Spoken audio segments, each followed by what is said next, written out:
Hello प्रिय विद्यार्थियों, नमस्कार। मैं doctor Khemchand Gurjar, associate professor LBS government college Kotputli. आज हम बीकॉम पार्ट सेकंड के EFM के पेपर सेकंड फाइनेंशियल मैनेजमेंट के ब्रेक इवन एनालिसिस में मार्जिन ऑफ सेफ्टी से संबंधित उदाहरण लेंगे।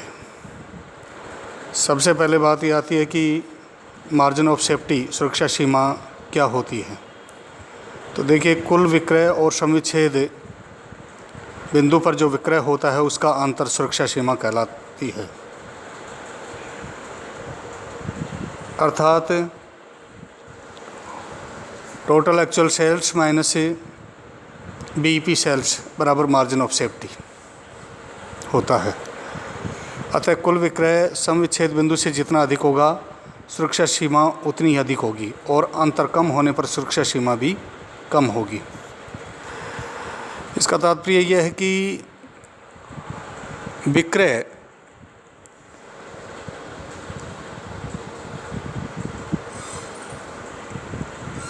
जितना एक्चुअल विक्रय से जितना कम होकर के BEP बिंदु पर आता है, और ये जो डिफरेंस होता है वहाँ तक फर्म या व्यावसायिक संस्था को हानि नहीं होती है, अर्थात वह सुरक्षा कवच है।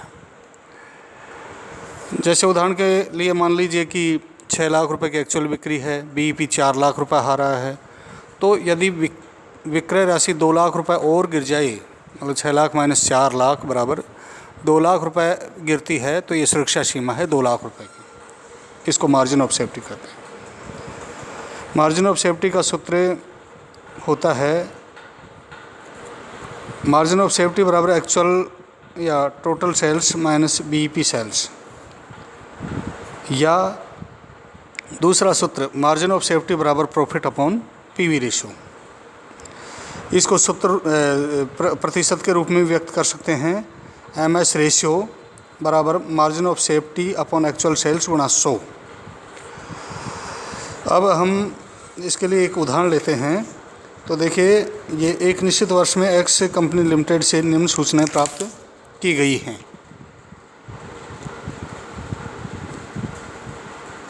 ये आपके सामने उदाहरण दिया गया है, जिसमें सेल्स है 1 लाख रुपए, वेरिएबल कॉस्ट है 60,000 रुपये, फिक्स्ड कॉस्ट है 30,000, और find out the PV ratio, break even point and margin of safety. तो PV रेशो बराबर C अपॉन S इंटू 100, और C बराबर S minus VC upon S into 100। तो C बराबर sales minus variable cost 1 lakh minus 60,000 बटे 1 लाख गुणा 100 बराबर 40% PV ratio होगा। BEP बराबर fixed cost upon PV ratio, 30,000 fixed cost है अपॉन PV रेशो 40%, तो 75,000 रुपये, और 75,000 रुपये वह राशि है जहाँ पर कि संस्था को नए लाभ नए हानि होती है। And third, margin of safety sales minus BEP sales, 1 lakh minus 75,000 बराबर 25,000 मार्जिन ऑफ सेफ्टी है, या मार्जिन ऑफ सेफ्टी बराबर प्रॉफिट अपॉन PV रेशो। तो 10,000 प्रॉफिट है अपॉन PV रेशो 40%, तो ये 25,000। तो कहने का तात्पर्य एक्चुअल सेल्स 1 लाख रुपए है, BEP 75,000 है, इसलिए एक्चुअल सेल्स 1 लाख माइनस 75,000 बराबर 25,000 रुपये। तो कहने का तात्पर्य है कि बिक्री 1 लाख रुपए से गिर करके 75,000 रुपये तक आ जाए, तो ये 25,000 रुपये का जो मार्जिन है, ये मार्जिन ऑफ सेफ्टी सुरक्षा सीमा कहलाती है। Margin of safety ratio is actual sales minus BEP sales upon actual sales into 100, तो बराबर 1 लाख माइनस 75,000 बटे 1 लाख गुणा 100, 25%, ये MS रेशियो होगा। इसी प्रकार से दूसरा उदाहरण लेते हैं, जिसमें A है, एक कंपनी की 3 लाख रुपए की बिक्री तथा 60,000 रुपये के लाभ पर स्थिर वे 90,000 रुपये सुरक्षा सीमा की गणना कीजिए। तो यहाँ पर मार्जिन ऑफ सेफ्टी बराबर profit upon PV ratio, profit आपको दिया हुआ है 60,000 अपॉन पीवी रेशो 50% है, तो 60,000 अपॉन 50% 1,20,000 और पीवी रेशो बराबर फिक्स्ड को या तो sales minus variable cost upon S अर्थात सी अपॉन एस गुणा 100 होता है, या fixed cost plus profit upon sales into 100। तो फिक्स्ड कोस्ट इसमें दी हुई है 90,000 plus 60,000 profit upon sales 3 lakh गुणा 100 और ये 50% पीवी रेशो आएगा। Margin of safety actual sales minus BEP sales. Actual sales इसमें दी हुई है 3 लाख रुपए सवाल में। बीईपी सेल्स जैसा कि हमने कैलकुलेट किया है, बीईपी सेल्स इसमें 1,20,000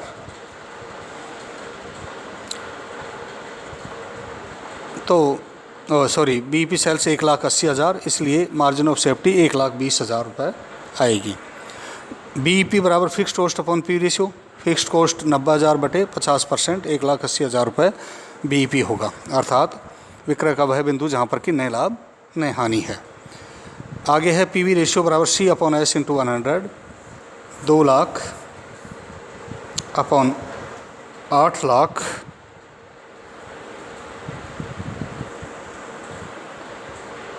ये बिंदु बी है जिससे संबंधित सूचनाएं हैं। PV ratio C upon S into 100 2 lakh बटे 8 लाख गुणा 100 बराबर 25% और margin of safety profit upon PV ratio 1,50,000 बटे 25% बराबर 6 लाख रुपए होगा। तो देखिए इसमें बिक्री 8 लाख रुपए दी हुई है, अंशदान 2 लाख रुपए है, 1,50,000 रुपये शुद्ध लाभ अर्जित किया है और इसकी सुरक्षा सीमा होगी प्रॉफिट अपॉन पी रेशियो 1,50,000 बटे 25%, इट मीन्स 6 लाख रुपए MS मार्जिन ऑफ सेफ्टी या सुरक्षा सीमा होगी। आज हम इतना ही लेते हैं। अगले वाले व्याख्यान में हम बीईपी एनालिसिस से संबंधित अन्य जो कारकों की गणना है उनके बारे में चर्चा करेंगे। इसी के साथ आप सभी को बहुत बहुत धन्यवाद।